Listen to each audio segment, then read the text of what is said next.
నేను ఆ సాయంకాల సమయంలో ఒక విశ్వాసి యొక్క హృదయము ఎలా ఉండాలి, ఒక విశ్వాసి ఎటువంటి ఆశ కలిగి ఉండాలి అనే విషయాన్ని మనం చూసాం. అపోస్తలుడైన పౌలునే మాదిరిగా తీసుకొని 4 విషయాలు మనము నిన్న చూసుకున్నాం. యేసు ప్రభుని వెంబడిస్తూ యేసు ప్రభులో ఎలాగా మనం ఎదగాలి అనే విషయాన్ని చూసాం. 1, ఆ ప్రభుని మనము ఎరిగేవారై ఉండాలి అనే మాటని చూసాం. 2వది, ప్రభుతో మనము ఉండాలి అని మన ఆశ మనకి కలిగి ఉండాలి. 3వది, ప్రభు గురించిన మాటలే మనం మాట్లాడేవారుగా ఉండాలి. 4వది, ఈ లోకంలో ప్రభు వలె మనము జీవించే వారమై ఉండాలి అనే అంశాన్ని మనం నేర్చుకున్నాం.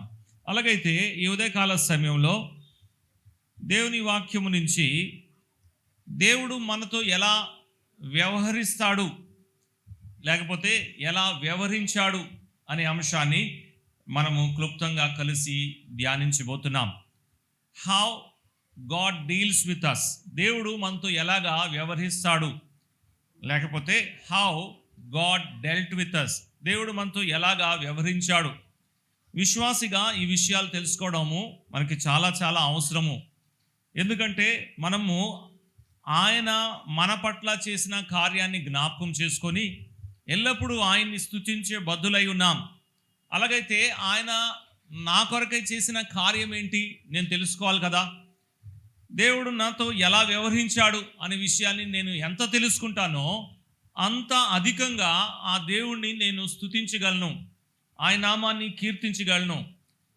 ఒక వ్యక్తికి నేను కృతజ్ఞుడై ఉండాలి అంటే ముందు నేనేం తెలుసుకోవాలి అంటే ఆ వ్యక్తి నా పట్ల ఏం చేశాడు, అంతే కదా.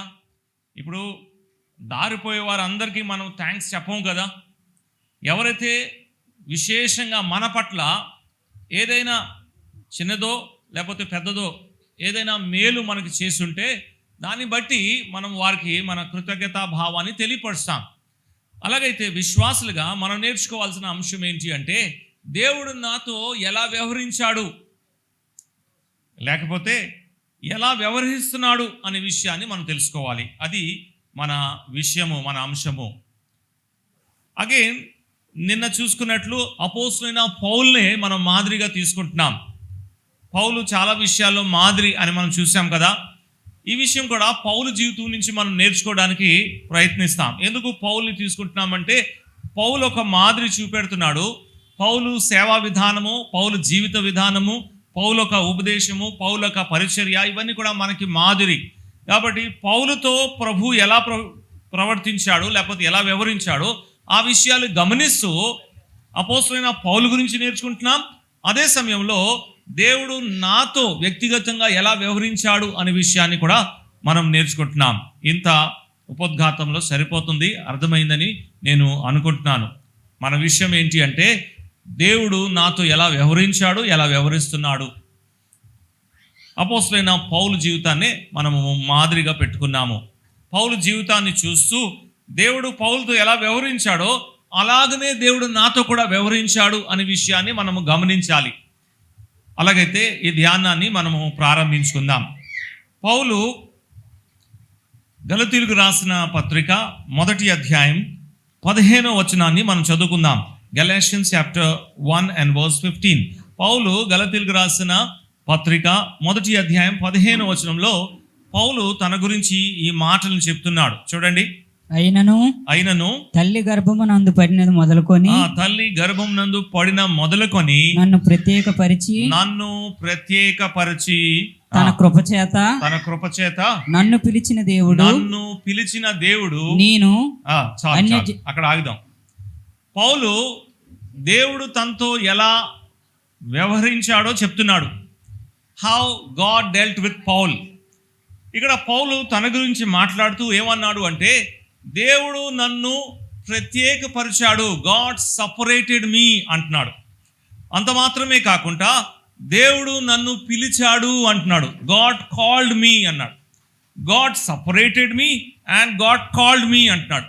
అపోస్తలుడైన పౌలు తన జీవితాన్ని మనం ముందుకు తీసుకొస్తున్నాడు. ఎవరు ఈ పౌలు అనే వ్యక్తి? నిన్న చూసుకున్నాం. ఒకప్పుడు యేసు ప్రభు నామాన్ని దూషిస్తూ వ్యతిరేకిస్తూ ఆ ప్రభు యందు విశ్వాసం ఉంచిన వారిని చాలా ఇబ్బంది పెట్టేవాడు. ప్రభు పౌలుతో ఎలాగా మాట్లాడాడో, ఎలాగా పౌల్ని తన వైపు ఆకర్షింపు చేశాడో మనం నిన్న చూసుకున్నాం. అలాగైతే ఇప్పుడు పౌలు తన గురించి ఏం చెప్తున్నాడంటే, దేవుడు నన్ను ప్రత్యేకించాడు అంటున్నాడు. గాడ్ సపరేటెడ్ మీ. పౌలు తన జీవితాన్ని చూస్తున్నాడు. అరే, ఒకప్పుడు ఈ నామాన్నే కదా నేను దూషించేవాడిని, ఈయనే కదా నేను వ్యతిరేకించేవాడిని, ఈయన నాతో వ్యవహరించిన విధానము, నాతో మాట్లాడిన విధానము, ఆ మహిమలో నాకు కనబడి నాతో మాట్లాడి నన్ను క్షమించి నన్ను ప్రత్యేకపరిచాడు అనే విషయాన్ని జ్ఞాపకం చేసుకుంటున్నాడు. చూడండి, పౌలు రోమిలకు రాస్తూ తన పరిచయ మాటలు ఈ మాటలు చెప్తున్నాడు. రోమపత్రిక 1వ అధ్యాయం 1వ వచనాన్ని చదువుకుందాం. పౌలు రోమిలకు రాసిన పత్రిక 1వ అధ్యాయం 1వ వచనం చూడండి. యేసుక్రీస్తు దాసుడును, యేసుక్రీస్తు దాసుడును, అపోస్తలుడుగా ఉండుటకు పిలువబడిన వాడును, అపోస్తలుగా ఉండుటకు పిలువబడిన వాడును, దేవుని సువార్త నిమిత్తము ప్రత్యేకింపబడిన వాడనైనా పౌలు అంటాడు. తన పరిచయ మాటలు రోమా సంఘస్థులకు ఎలా చెప్తున్నాడు అంటే, I'm called and I'm separated. నేను పిలువబడిన వాడిని, నేను ప్రత్యేకింపబడిన వాడిని అంటున్నాడు. పౌలు తన జీవితాన్ని పరీక్షించి తన జీవితంలో దేవుడు తనతో ఎలాగా వ్యవహరించాడో చెప్తున్నాడు. ఇప్పుడు పాఠంలో అప్లికేషన్ పాయింట్కి వస్తాం. అలాగైతే నాతో ఆయన వ్యవహరించిన విధానం ఏంటి అని నేను ఆలోచన చేసినప్పుడు, పౌలు వలె ప్రభు నన్ను కూడా ఏం చేశాడు చెప్పండి? పిలిచాడు. పౌలు వలె దేవుడు నన్ను కూడా ఏం చేశాడు? ప్రత్యేకించాడు. ఇది మనందరి విషయంలో వాస్తవము. మనందరినీ ఆయన ప్రత్యేకించుకున్నాడు, మనందరినీ ఆయన పిలిచాడు. పౌలు కొరింథీయులకు రాసిన పత్రిక, మొదటి పత్రిక 1వ అధ్యాయం 26వ వచనంలో ఇప్పుడు పౌలు ఇతరుని ప్రభు పిలిచాడు కదా, ఆ విషయాన్ని చెప్తున్నాడు. చూడండి, సహోదరులారా మిమ్ముని పిలిచిన పిలుపును, మిమ్ముల్ని, నేను నన్ను పిలిచిన దేవుని గురించి, నా పిలుపు గురించి నాకు నిశ్చయత ఉంది. దేవుడు నన్ను పిలిచాడు, ఆ విషయం నేను తెలుసుకున్నాను. దేవుడు మిమ్మల్ని కూడా పిలిచాడు, ఒకసారి ఆలోచన చేయండి అంటున్నాడు. ఏమంటున్నాడు? సహోదరులారా మిమ్ముల్ని పిలిచిన పిలుపుని చూడుడి అన్నాడు. కాబట్టి దేవుడు మనందరినీ, ఆయనందు విశ్వాసం ఉంచిన మనందరినీ కూడా ఆయన ఏం చేశాడు అంటే, మనందరినీ ఆయన పిలిచాడు అనే మాటని జ్ఞాపకం ఉంచుకునే వాళ్ళు. ఎలా పిలిచాడు దేవుడు? తెస్సలోనికీయులకు రాస్తూ 2వ పత్రిక 2వ అధ్యాయం 14వ వచనంలో చెప్తున్నాడు, సువార్త ద్వారా ఆయన మనల్ని పిలిచాడు. 2వ పత్రిక 2వ అధ్యాయం 14వ వచనం. మీరు ఇలాగున క్షమింపబడి రక్షింపబడి మన ప్రభువు అయిన యేసుక్రీస్తు యొక్క మహిమను పొందవలనని ఆయన మా సువార్త వలన మిమ్మల్ని పిలిచాను. సువార్త వలన ఏం చేశాడు చెప్పండి? మిమ్మల్ని పిలిచెను. సువార్త విని స్పందించిన ప్రతి వారు ఈ విషయాన్ని జ్ఞాపకం ఉంచుకోవాలి. అది ఏంటి అంటే, దేవుడు మనల్ని పిలిచాడు. ఈ ఉదయకాల సమయంలో దేవుని సన్నిధిలో ఉండి ఆయన్ని కీర్తించి ఆయన మాటలు వింటున్న మనము జ్ఞాపకం ఉంచుకోవాలి. ఏంటి? అకస్మాత్గా మనం ఇక్కడ రాలేదు, అకస్మాత్గా యేసు ప్రభువునందు మనం విశ్వాసం ఉంచలేదు. ఇవన్నీ కూడా దేవుని యొక్క ప్రణాళిక, దేవుని యొక్క ప్లాన్. జగత్ పునాది వేయబడకు ముందే ఆయన మన ఏం చేశాడు అంటే, యేసు ప్రభువులో నియమించాడు. ఈ లోకంలో ఆయనే మనని పుట్టించాడు. ఆయన కాల వ్యవధిలో ఆయన చిత్త ప్రకారము ఆయన సువార్తని మనకు వినిపింపు చేశాడు. ఆ సువార్త యందు విశ్వాసం ఉంచుటకు ఆ విశ్వాసము కృపను కూడా ఆయన మనకిచ్చాడు. ఎందుకంటే ఆయన మనల్ని పిలిచాడు, మనల్ని ప్రత్యేకించుకున్నాడు. మనం ఎంత ధన్యులము. ఈ దినాల్లో సువార్త చెప్తుంటే అనేకులు వినట్లేదు, పత్రికలు ఇస్తే అనేకులు తీసుకోవట్లేదు.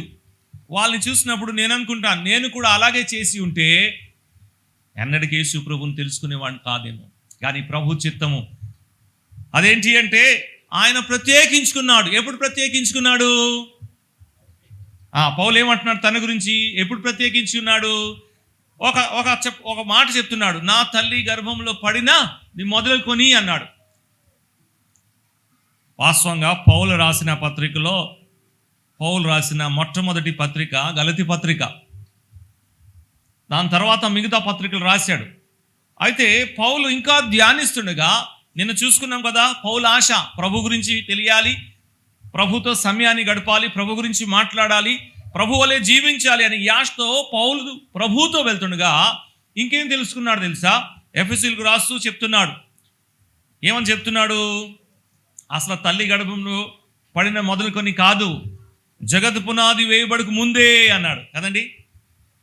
అలాగైతే మనము దేవునికి ఎంతగా స్తుతించే బద్దులై ఉన్నాం కదండి. అసలు మనమే లేనప్పుడు, మన తల్లిదండ్రులే లేనప్పుడు, అసలు ఈ భూమి ఈ జగతికి పునాదే లేనప్పుడు ఆయన ఏం చేశాడు? మనల్ని యేసు ప్రభువులో చూచి ఎన్నుకున్నాడు. ఎంత ధన్యులమండి మనం. నిజంగా చెప్పాలంటే మనం సామాన్యులమా? దేవుడు ముందుగానే మనల్ని చూశాడు, దేవుడు ముందుగానే మనల్ని నియమించాడు, దేవుడు ముందుగానే మనల్ని ప్రత్యేకించుకున్నాడంటే దేవుని దృష్టిలో మన విలువ ఎంతో ఒకసారి ఆలోచన చేయండి. ఎవరి గురించైనా సరే మనము ఎక్కువ ప్లానింగ్, చాలా జాగ్రత్తతో, చాలా కేర్ఫుల్గా ఎవరి గురించి ఎక్కువ ప్లానింగ్ చేస్తామో తెలుసా? ఎవరైతే మనకు బాగా ఇష్టమైన వారో, మనకు బాగా కావలసిన వారో, మనకు బాగా నచ్చిన వారు ఎవరైతే ఉంటారో వారి గురించి ఇంత శ్రద్ధ తీసుకొని మనం ఏం చేస్తాం? ముందుగానే ప్లాన్ చేస్తాం కదండి. ఈ విషయాన్ని అర్థం చేసుకోవడానికి మానవ హద్దుబాటులో ఒక ఎగ్జాంపుల్ చెప్తున్నా. మనలో చాలామంది పేరెంట్స్ ఉన్నారు, వివాహం అయింది, ప్రభు కనికరించాడు, మన వైవాహిక జీవితంలో దేవుడు ఒక బిడ్డ ఇవ్వబోతున్నాడు అని తెలిసినప్పుడు మనం ఏం చేశాం? వి ప్లాన్డ్ సో మెనీ థింగ్స్ కదా. ఒక బిడ్డ నా ద్వారా ఈ లోకంలో రానై ఉన్నాడనే విషయాన్ని తెలుసుకొని ఆ బిడ్డ కొరకై ఎంత ప్లానింగ్ చేస్తాం? పుట్టినప్పుడు ఏ డ్రెస్ వేయాలి కదండి, అప్పటికప్పుడు మార్కెట్కి వెళ్ళి కొంటామా, లేకపోతే ముందే సిద్ధపరిచి ఉంచుతామా కదండి. ఎక్కడ పడుకోబెట్టాలి, ఏ డ్రెస్ వేయాలి, తర్వాత ఎలా చూసుకోవాలి, ఎంత ప్లానింగ్ చేస్తాం. దేవుడు కూడా అంతే, మన గురించి ఆయన ఎంత ఆలోచన కలిగి ఉన్నాడో చూడండి. ఎందుకు? మనము దేవునికి అంత ప్రియమైన వారము, అంత ఇష్టమైన వారము. దేవుడు మనని ప్రత్యేకించుకున్నాడంటే ఇది ఎంత శ్రేష్టమైన సంగతి. ఆయన మనల్ని పిలుచుకున్నాడు అంటే ఎంత శ్రేష్టమైన సంగతి. అలాగైతే ఈ మాటలు మనం చదివాం కదా, ఈ మాటల్లో ఉద్దేశం కూడా చెప్తున్నాడు. ఈ ఉద్దేశమే శ్రేష్టమైనది, పిలుపు శ్రేష్టమైనది, పిలుపు పరిశుద్ధమైనది, పిలుపు పరలోక సంబంధమైనది. It's a heavenly calling, it's a holy calling, it's a worthy calling. యోగ్యమైన పిలుపుతో ఆయన మనల్ని పిలిచాడు, పరిశుద్ధమైన పిలుపుతో ఆయన మనల్ని పిలిచాడు, పరలోక సంబంధమైన పిలుపుతో ఆయన మనల్ని పిలిచాడు. పిలుపు చాలా శ్రేష్టమైనది, అయితే పిలుపు వెనక ఉన్న ఉద్దేశము ఇంకా శ్రేష్టమైనది. పౌలు మీ పిలుపుని ఒకసారి ఆలోచన చేయండి అంటున్నాడు. అసలు పిలుపు గురించే ఆలోచన చేయలేకపోతున్నాం. పిలుపు వెనక ఉన్న ఉద్దేశము ఆలోచన చేయగలమా? చూడండి ఏమంటున్నాడో. పౌలు రోమిల్కి రాసిన పత్రిక, సారికి చదువుతూ ఉంటాం కదా, 8వ అధ్యాయం. పౌలు రోమిల్కి రాసిన పత్రిక 28వ వచనం నుంచి చదువుకుందాం. దేవుని ప్రేమించు వారికి అనగా ఆయన సంకల్పము చొప్పున పిలువబడిన వారికి, దేవుని యొక్క సంకల్పం ఉంది అనగా ఆయన సంకల్పము చొప్పున పిలువబడిన వారము. ఊరికనే పిలువబడామా? చెప్పండి, ఎలా పిలువబడాము చెప్పండి? దేవుని సంకల్పము చొప్పున పిలువబడాం. మన ప్రాంతాల్లో ఏ పిలుపు మనకు బాగా అర్థమవుతుంది? ఏమి చెప్పట్లేదు. మన ప్రాంతంలో ఏ పిలుపు మనకు బాగా అర్థమవుతుంది తెలుసా? పెళ్లి పిలుపు కదండి. వివాహ పిలుపులు ఉంటాయి కదా, పత్రికలు పంచుతారు కదా, కార్డ్స్ ఇస్తారు కదా. ఆ కార్డ్స్ ఇచ్చినప్పుడు కొన్ని సందర్భాలు, మీరు అలా చేస్తారని చెప్పట్లేదు, ఊరికనే అర్థం చేసుకోవడానికి ఈ పాయింట్ చెప్తున్నాను. కొన్ని సందర్భాల్లో ఏం చేస్తామంటే మన ప్లాన్లో లేని వారిని కూడా ఏం చేస్తాం చెప్పండి, అప్పటికప్పుడు ఆ పేరు రాసి కార్డు ఇచ్చేస్తాం. అవునా కాదా? మనం ముందే అనుకుంటాం ఎవరెవరిని పెళ్లికి పిలవాలో, ముందే అనుకుంటాం. అలా తిరుగుతుండగా డోర్ టు డోర్ బహుశా కార్డు పంచుతూ వెళ్తుండగా అనుకోలేదు ఆ వ్యక్తిని, ఎదురుపడాడు ఆ వ్యక్తి. ఏం చేస్తామంటే అప్పుడే కార్డులో పేరు రాసి చెప్తాం కదండి. దేవుడు అలా కాదు. దేవుని పిలుపులో అనుకోకుండా హఠాత్తుగా మనల్ని కలిసి సరే నువ్వు కూడా వచ్చే అనే పిలుపు లేదు. ఒక దైవజనుడు ఇలాగ అన్నాడంట, there is no last moment change in God's plan. దేవుడు ప్రణాళికలో ఆ చివరి గడియలో మార్పు చేసేది లేదు. ఆయన దయా సంకల్పంలో ముందుగానే ఆయన ఎరిగి ఉన్నాడు. ఆయన ఏం చేశాడు? మనల్ని పిలిచాడు. ఇప్పుడు ఉద్దేశం చెప్తున్నాడు చూడండి. పిలుపు శ్రేష్టమైంది, ఆ పిలిచిన ఉద్దేశము ఇంకా శ్రేష్టమైంది. చూడండి ఏమంటున్నాడు, గమనించిందాం ఈ వచనమాన్ని చూడండి. దేవుని ప్రేమించే వారికి అనగా ఆయన సంకల్పము చొప్పున పిలువబడిన వారికి మేలు కలుగుటకై సమస్తమును సమకూడి జరుగుచున్నవని ఎరుగుదుము. ఎందుకనగా తన కుమారుడు అనేక సహోదరుల్లో జ్యేష్ఠుడగినట్లు, ఇది అండి ఉద్దేశము, తన కుమారుడు అనేక సహోదరులు జ్యేష్ఠుడగినట్లు దేవుడు ఎవరిని ముందు ఎరుగును, మనల్నే ఎవరినైతే ముందుగా ఎరుగును వారు తన కుమారునితో సారూప్యము గలవారవుటకు, ఆ కుమారునితో స్వారూప్యము గలవాడై ఉండుటకు వారిని ముందుగా నిర్ణయించాను. వారిని ఏం చేసి చెప్పండి? ముందుగానే నిర్ణయించును. ఎవరిని నిర్ణయించును? వారిని పిలిచెను. వారిని పిలిచెను. ఎవరిని పిలిచెను వారిని నీతిమంతులుగా తీర్చెను. నీతిమంతులుగా చేసెను. ఎవరిని నీతిమంతులుగా చేసెను వారిని మహిమపరిచెను. వారిని ఏం చేసి చెప్పండి? మహిమపరిచెను. పిలుపే శ్రేష్టమైందంటే ఆ పిలుపు వెనకాల ఉన్న ఉద్దేశము ఇంకెంత శ్రేష్టమైనది. యేసు ప్రభు ఒక స్వారూప్యంలో మార్చబడడానికి మనం పిలువబడాం. యేసు ప్రభు ఒక గుణగణాల్లో మనము కూడా పాలివారుగా ఉండుటకు పిలువబడాం. ఇంత శ్రేష్టమైన పిలుపు, దేవుని సన్నిధిలో మహిమతో నిలుచుటకు మనం పిలువబడాం. ఈ విషయం మనకు అర్థమవుతుందా? విశ్వాసి జీవితం అంటే, క్రైస్తవ జీవితం అంటే ఏదో ఆదివారము మందిరానికి వచ్చి 2 పాటలు పాడి ప్రభుని స్తుతించి కానుకిచ్చి వెళ్ళిపోవడం కాదు. లేకపోతే వారకూడికలకు వచ్చి ఏదో చిన్న ప్రార్థన చేసి వాక్య ధ్యానం చేసి వెళ్ళిపోవడం కాదు.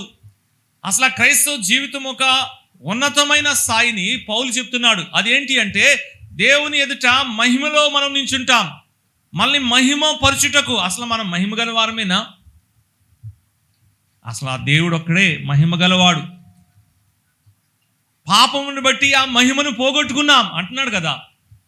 అంటే మహిమ లేని వారిని, మహిమని పోగొట్టుకున్న వాడిని ఆయన మరలా పిలిచి ఏం చేస్తున్నాడు చెప్పండి?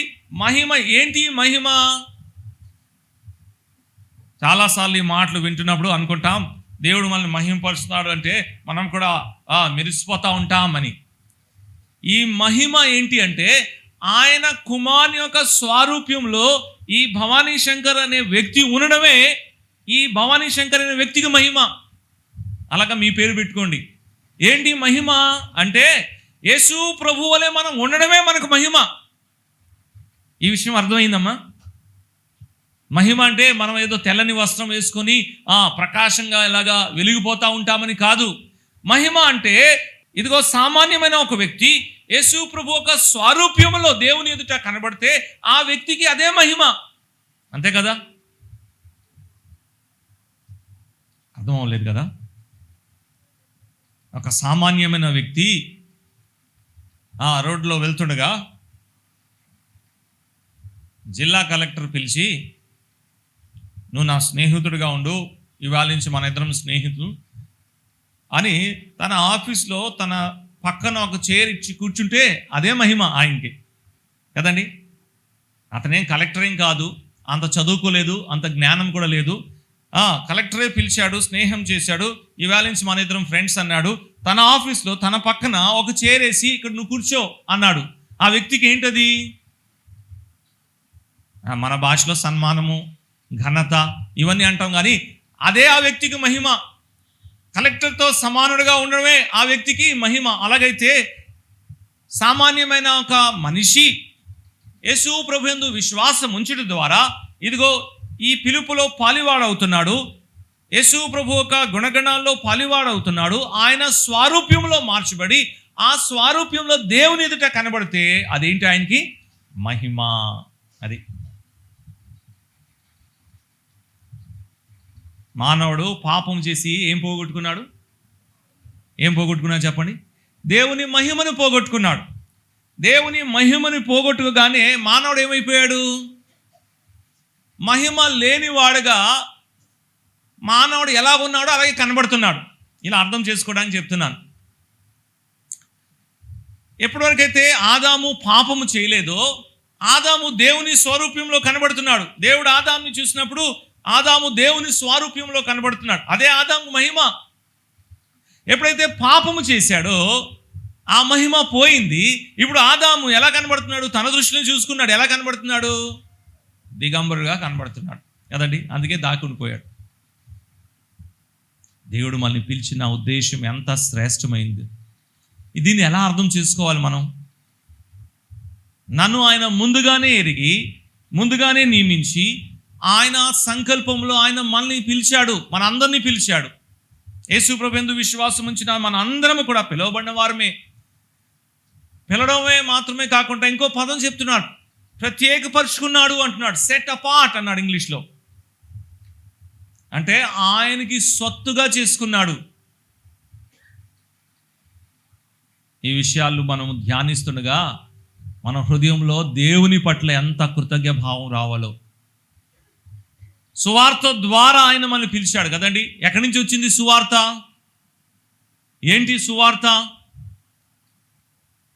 సువార్త అంటే ప్రభువైన యేసు క్రీస్తు గురించిన సంగతులు. సువార్త అంటే దేవుని కుమారుడు మానవుడిగా తగ్గించుకొని లోకంలో వచ్చిన సంగతులు. సువార్త అంటే పరిశుద్ధమైన ఆ ప్రభు నా స్థానంలో నా కొరకై ఆయన మరణించిన విషయాలు, ఆయన తన రక్తంని కార్చిన విషయాలు, ఆయన సమాధి చేయబడి మరలా తిరిగి ఆయన లేచిన విషయము సువార్త.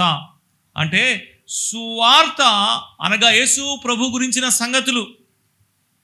ఆ సంగతులతో మనకు పిలిచాడు.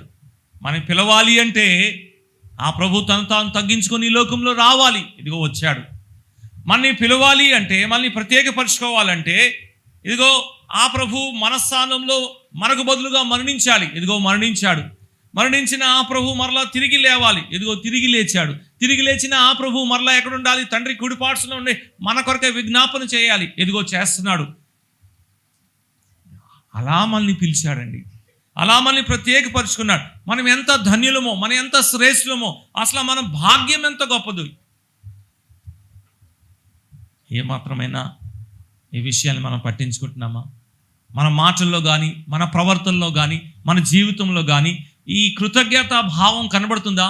అపోస్తలుడైన పౌలుని చూడండి, ఈ విషయాన్ని ఎంత జాగ్రత్తగా చెప్తున్నాడు. తన జీవితంలో ఈ విషయాలు ఎంతో శ్రేష్టమైనది. పౌల్ని ఎక్కడ కదిలించినా సరే దేవుని పట్ల విపరీతమైన ప్రేమ, విపరీతమైన సమర్పణ, విపరీతమైన కృతజ్ఞతా భావం. ఎందుకంటే విషయాన్ని గ్రహించాడు. దేవుడు నన్ను పిలిచాడు. మనందరం మనం నిజంగా పిలువబడడానికి మనం యోగ్యులమేనా?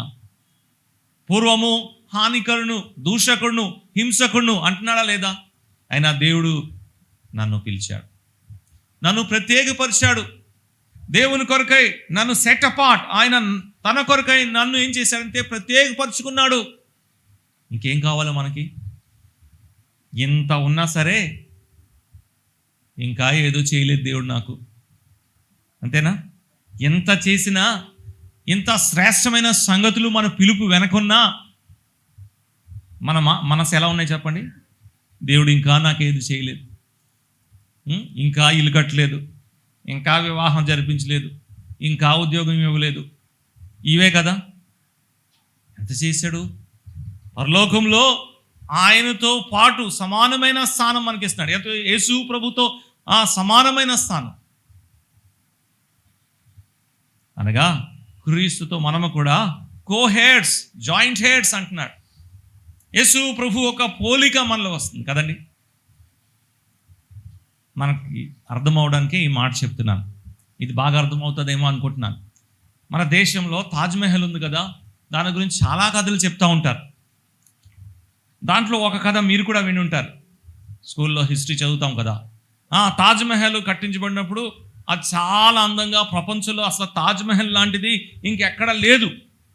When it was actually build, మొట్టమొదటిసారి తాజ్మహల్ కట్టించబడినప్పుడు అందరూ చూసి ఆశ్చర్యపోయారు. అసలు ఇటువంటిది ఎక్కడా లేదు అని చెప్పడం మొదలుపెట్టారు. అబ్బా, ఇంత రమ్యంగా ఉందా, ఇంత అందంగా ఉందా, తెల్లగా ఉంది, ఇంత బ్యూటిఫుల్గా ఉంది, మార్వలస్, ఇంత చక్కటి ఆర్కిటెక్ట్ బ్యూటీ అని పొగుడుతున్నప్పుడు ఒక కథలో ఒకటి ఏమన్నా చెప్పండి, ఆ తాజ్మహల్ కట్టించిన ఆ వ్యక్తి ప్రపంచంలో మరలా ఇటువంటిది ఎక్కడా ఉండకూడదని వర్కర్స్ చేతులు నరికించేశాడు. వింటాము కదా, అవునా కాదా? తాజ్మహల్ శాశ్వతంగా ఉండేదా, లేకపోతే అది కూడా కొంతకాలం అయిన తర్వాత నశించిపోద్దా అంటే నశించిపోద్ది కదా.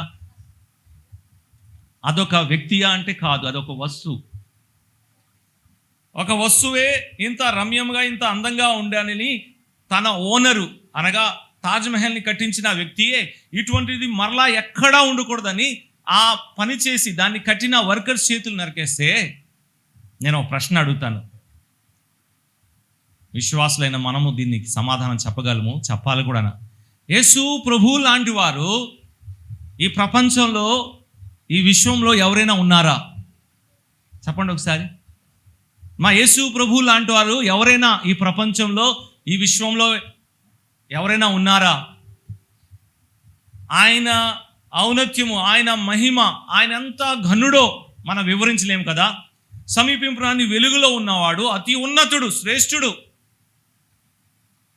ఆయన లాంటివాడు ఈ లోకంలో కాదు కదా, పరలోకంలో కూడా ఎక్కడ లేదు, మొత్తం యూనివర్స్లో విశ్వంలో ఎక్కడ లేడు. కానీ తండ్రి అయిన దేవుడు ఇంకా నా కుమారునిలాగా ఇంకెవ్వరూ ఉండకూడదు అనుకున్నాడా? అమ్మా అనుకున్నాడా? నా కుమారుడు చాలా శ్రేష్ఠుడు, ఆయన లాంటి వాడు ఎవరూ లేడు కాబట్టి ఇంకెవరూ ఉండకూడదు అని తండ్రి అనుకోలేదు. ఏం చేశాడు చెప్పండి? మనల్ని పిలిచాడు. ఎందుకు పిలిచాడు చెప్పండి? ఆ శ్రేష్టమైన ఒక వ్యక్తి ఉన్నాడు, ఆ యునీక్ వ్యక్తి ఉన్నాడు, ఆయన పోలికలో మనం ఉండాలి అని. స్వార్థం లేని ప్రేమ కదండి. ఈ శ్రేష్టమైన ఉద్దేశం కొరకై మనం పిలువబడాం. మనం ఎంత ధన్యులము. యేసు ప్రభు పోలికలో మార్చబట్టుకు మనము ప్రత్యేకించబడాం. మనం ఎంత ధన్యులము.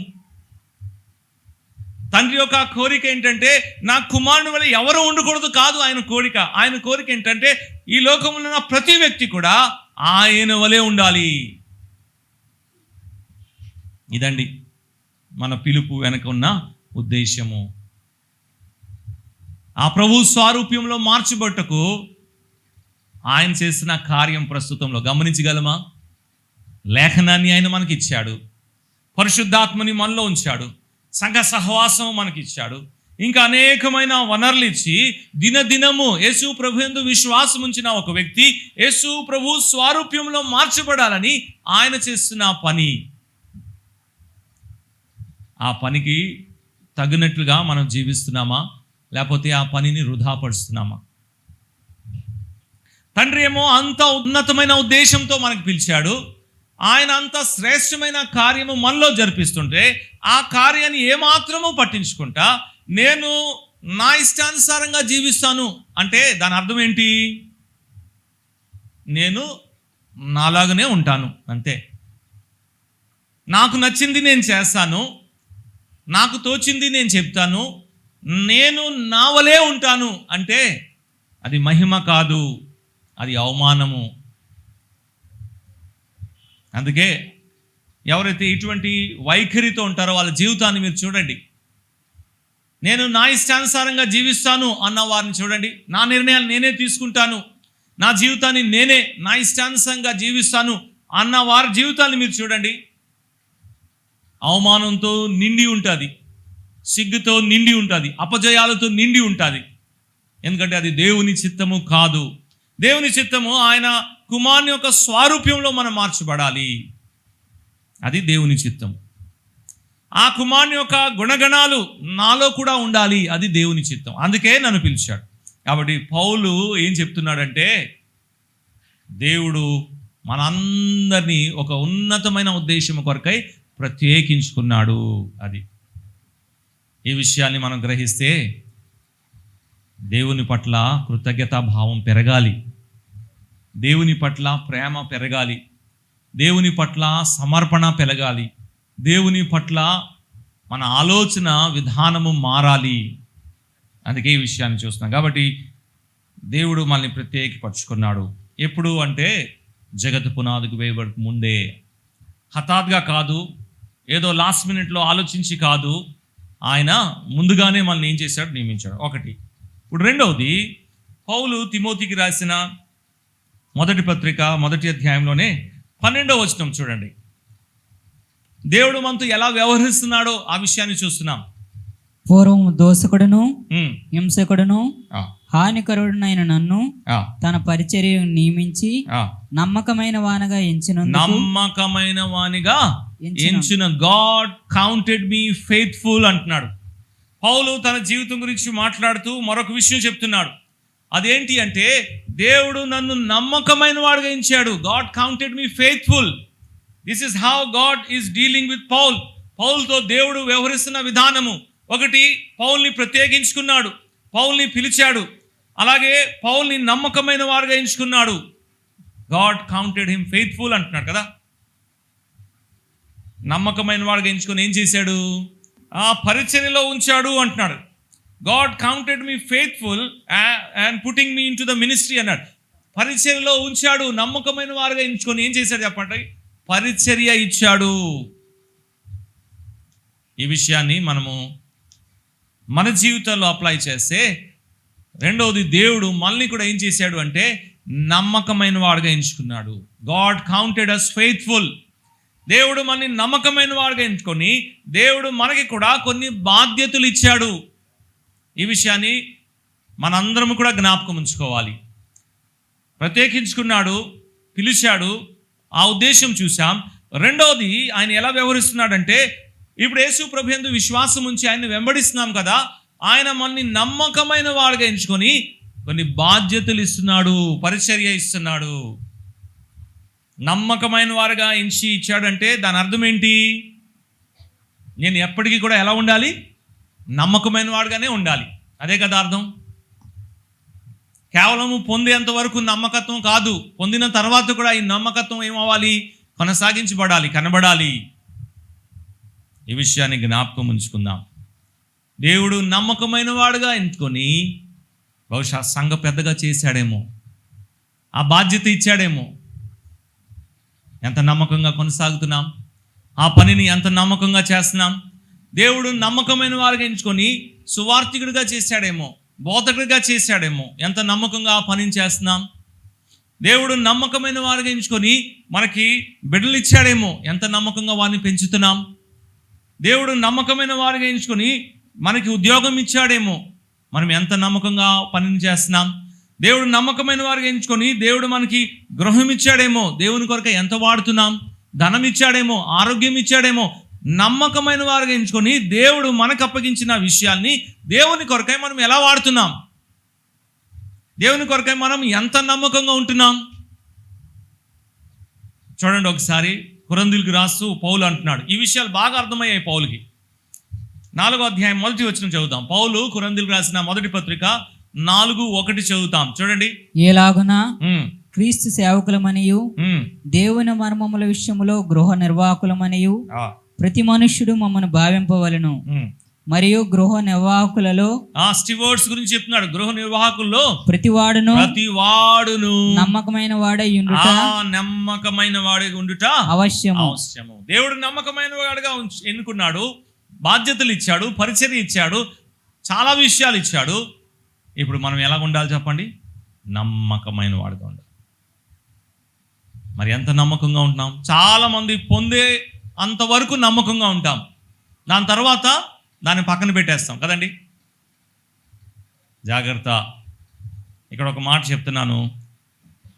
ఈ దినము మరికొన్ని బిడ్డలు బహిరంగంగా యేసు ప్రభు యందు విశ్వాసం ఉంచి పాప క్షమాపణ, రక్షణ పొందాము అని బాప్తిజంలో సాక్ష్యం ఇవ్వబోతున్నారు కదా.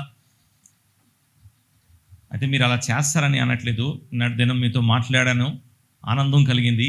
అయినా సరే కొన్నిసార్లు ఎలా ఉంటాయంటే, బాప్తిజము పొందినంత వరకు ఎలా ఉంటుంది అంటే till we get the baptism కదండి, చాలా ఆసక్తిగా ఉంటుంది. అన్ని కూడికలకు వస్తాం, పాటలు పాడతాం, పరిచర్యలో పాలివారం అవుతాం, దేవుని విషయంలో చాలా ఆసక్తిగా ఉంటాం. ఎప్పటి వరకు చెప్పండి? బాప్తిజము పొందే వరకు. బాప్తిజం పొందిన తర్వాత ఏమవుతుంది? ఆ వేడి తగ్గిపోతుంది కదా. ఇంకా అయిపోయింది కదా, బాప్తిజం తీసుకున్నాం కదా, ఇంకా చాలులే తర్వాత చూసుకుంటాం అనుకుని ఆగిపోయేవారుగా చాలామంది ఉన్నారు. అలా కాదు, ప్రభువులో కొనసాగాలి. అంతవరకు మనం ప్రభువులో అదే ఆసక్తితో కొనసాగాలి. మరికొన్ని సందర్భాల్లో కొన్ని సమయాల్లో సంఘ పెద్దగా కావాలి అని చాలా ఆసక్తి చూపెట్టేవారుగా ఉంటారు, చాలా నమ్మకంగా పనిచేస్తూ ఉంటారు, చాలా బాధ్యత వహిస్తూ ఉంటారు, చాలా విషయాల్లో చాలా చురుగ్గా ఉంటారు. సంఘం కూడా వారిని అలాగే గుర్తించి చేతులు వారి మీద పెట్టి సంఘ పెద్దగా చేస్తే తర్వాత ఏమైపోద్ది? ఇంకా నేనే బాస్ కదండి, ఇంకా అందరు నా మాటే వినాలి, ఇంకా నేనే అంతా అని ఏమవుతుంది? ఆ నమ్మకత్వాన్ని మనం కొనసాగించలేకపోతున్నాం కదా. చాలాసార్లు దేవుడు మనకి బిడ్డలు ఇస్తారు, మనం ప్రార్థన చేస్తాం, ప్రభు మనకి ఇస్తాడు. దేవుడు పిల్లలు ఇచ్చేంత వరకు మనం ఎంత ఆసక్తితో పిల్లల కొరకై ప్రార్థన చేసిన తర్వాత దేవుడు మనకి బిడ్డలు ఇచ్చినప్పుడు ఎంత నమ్మకంగా వారిని ప్రభు కొరకై పెంచుతున్నాం. చాలాసార్లు నేను విన్న సాక్ష్యాలు, యవనస్తులు బైక్ కొన్నప్పుడు కానీ లేకపోతే ఎంప్లాయీస్ కార్స్ కొన్నప్పుడు, బ్రదర్ ఇది దేవుని కొరకే కదా, ఇల్లు కొన్నప్పుడు లేకపోతే ఇల్లు కట్టి ఇనాగ్రేషన్ చేసినప్పుడు మనం చెప్పిన మాట ఏంటి చెప్పండి? ఇది దేవుని కొరకే, దాని తర్వాత మన కొరకే వాడుకుంటాం. అంటే దేవుడు నమ్మకమైన వారుగా ఎంచుకొని ఆయన మనకి ఇస్తున్న ఆధిక్యత, ఆయన మనకి ఇస్తున్న బాధ్యత, ఆయన మనకి ఇస్తున్న విషయాల్లో మనం ఎప్పటికీ నమ్మకమైన వారుగా ఉండాలి. అపోస్తలుడైన పౌలు అడగండి చెప్తాడు. ఎందుకంటే పౌలు అడుగడుగునా జ్ఞాపకం చేసుకుంటున్నాడు, దేవుడు నన్ను నమ్మకమైన వాడుగా ఎంచుకొని ఏం చేశాడు అంటే పరిచర్య ఇచ్చాడు, బాధ్యత ఇచ్చాడు, పరిచర్యలో ఉంచాడు. మనందరి పట్ల దేవుడు ఇదే నమ్మకత్వాన్ని చూపెడుతున్నాడు. ఈ ఉదయకాల సమయంలో దేవుడు మన నమ్మకమైన వారిగా ఎంచుకొని ఏమి అప్పగించాడో ఆలోచన చేసి వాటిలో మనం నిలిచి ఉందాం. సంఘ బాధ్యతలు ఇచ్చాడా, వాక్య సత్యాలు ఇచ్చాడా, సండే స్కూల్ పరిచర్య ఇచ్చాడా, సువార్తకి పని ఇచ్చాడా, పెద్దగా పని ఇచ్చాడా, భర్తగా చేశాడా, భార్యగా చేశాడా, తల్లిదండ్రులుగా చేశాడా, బిడ్డలు ఇచ్చాడా, ఉద్యోగం ఇచ్చాడా, అన్నిట్లో దేవుని కొరకై మనం నమ్మకంగా ఉంటాం. అది రెండవది. మూడవది, పౌలు కొరింథీయులకు రాస్తూ మొదటి పత్రిక 16వ అధ్యాయం 9వ వచనం చూద్దాం. కార్యానుకూలమైన మంచి సమయమును నాకు ప్రాప్తించి ఉన్నది అని పౌలు తన గురించి చెప్తున్నాడు. కింద ఫుట్ నోట్ లో చెప్తున్న మాట ఏంటి అంటే గొప్ప ద్వారము తెరిచి ఉన్నాడు. పౌలు పని చేయుటకు దేవుడు పౌలు ఎదుట ఒక ద్వారముని తెరిచి ఉంచాడు. పౌలుతో దేవుడు వ్యవహరిస్తున్న విధానం చూస్తున్నాం. పౌల్ని ప్రత్యేకించుకున్నాడు, నమ్మకమైన వారుగా ఎంచుకొని పరిచర్యలో ఉంచాడు. పరిచర్య చేయుటకు, దేవుని పని చేయుటకు పౌలు ఎదుట ఒక ద్వారాన్ని ఏం చేశాడు? తెరిచి ఉన్నాడు అని చూస్తున్నాం. It's a door of opportunity. ప్రకటన గ్రంథము 3వ అధ్యాయంలో కూడా ఒక సంఘంతో ప్రభు మాట్లాడుతూ ఈ మాట అన్నాడు కదా. 3:8 చదువుదాం ఒకసారి చూడండి. ప్రకటన గ్రంథము 3వ అధ్యాయం 8వ వచనము. ఒక సంఘముతో మాట్లాడుతూ దేవుడు చెప్తున్న మాట అదే. ఫిలదెల్ఫియా సంఘంతో మాట్లాడుతూ, నీ క్రియలను నేను ఎరుగుదును, నీకున్న శక్తి కొంచెమై ఉండినను నీవు నా వాక్యమును గైకొని నా నామం ఎరుగుననలేదు. ఇదిగో తలుపు నీ ఎదుట తీసి ఉంచాను అన్నాడు. I have kept a door open for you. ఏంటి ద్వారము అంటే ఆయన కొరకై జీవించుటకు ఆయన ద్వారము తెరిచి ఉన్నాడు. ప్రార్థన చేయుటకు ద్వారం తెరిచి ఉన్నాడు. వాక్యము చదువుటకు ద్వారము తెరిచి ఉన్నాడు. సువార్తను ప్రకటించుటకు, ఆత్మను సంపాదించుటకు ద్వారము తెరిచి ఉన్నాడు. సహోదరుని స్వీకరించుటకు, విశ్వాసుల్ని బలపరచుటకు, క్షమించుటకు, ప్రేమించుటకు, తగ్గించుటకు, పరిశుద్ధంగా జీవించుటకు, ఆయన కొరకై మనం ఏవైతే చేయగలమో అవన్నీ చేయుటకు ఒక ద్వారము మనం ఎదుట ఆయన తెరిచి ఉన్నాడు. అపోస్తలుడైన పౌలు దాన్ని గుర్తిస్తున్నాడు.